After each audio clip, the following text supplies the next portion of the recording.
What's up guys, nandito tayo ngayon sa part of Norway, no? This place is part of Norway and sobrang napakaganda dito ng panahon.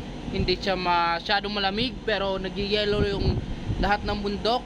Yun, may mga maliit siya na island sa gitna, no?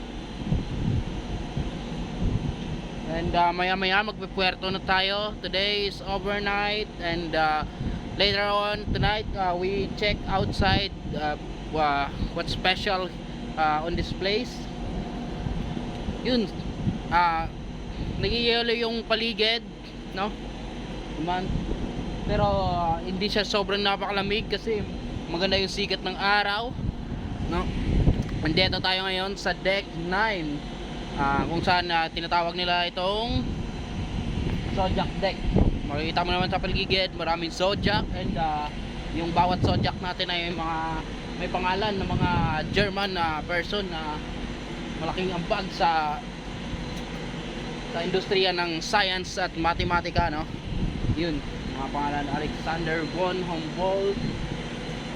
Yan, isa lang yan sa mga German na malaking ambag sa mundo. And yun, siguro nakapakaganda ng place na to, no? Itong butso ng barko natin. And dito makikita mo rin yung watawat kung anong lugar tayo naka destino. Yun din yung watawat na nilalagay natin sa taas. Yun